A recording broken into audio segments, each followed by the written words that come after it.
In looking at my INTAS standards for 6, 7, and 8, I really just had a giant EOG review. We had been reviewing for several days to make sure that we covered all of the standards. And what I realized is that I kind of rushed through because we were trying to just cover as much ground as possible. And the students actually started to realize that there were connections between the 3 standards that we reviewed for the day. That included the probability, the ratios and proportions, and the evaluating expressions. So they realized that they started to intertwine the different standards, and they were able to use the concepts from one to build off and to get to the next standard. So I realized that, and they've started to realize it. I also realized that they usually get their whiteboards and markers or papers and pencils out, but they were doing a lot more mental math. I discourage that sometimes, but I understand that they are learning to evaluate, and so they're trying to do it on their own without paper and pencil.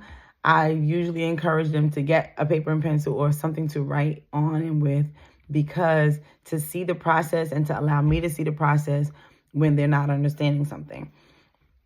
They definitely have been improving.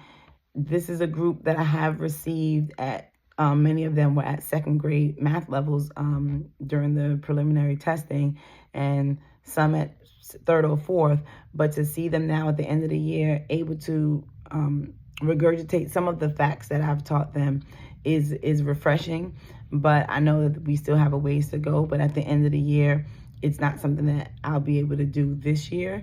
But when they get to the 8th grade, because we can't, hold all of them back. But the summer gap with this particular group, I have spoken to parents about using iExcel, and me even kind of chiming in a little bit over the summer, not every day, but maybe once a week with a check-in.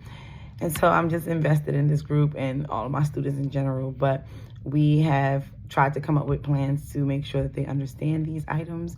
And I'm excited to see the growth, because taking the EOG is not a small feat.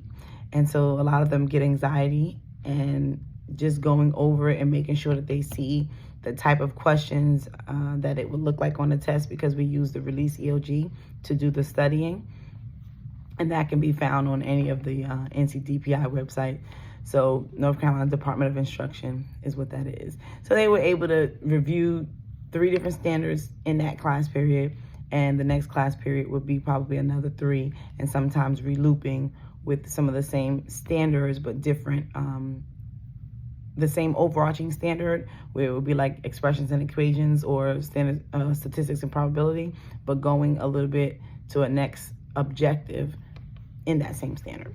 So I'm hoping that I can help them along and that they'll pass their EOGs.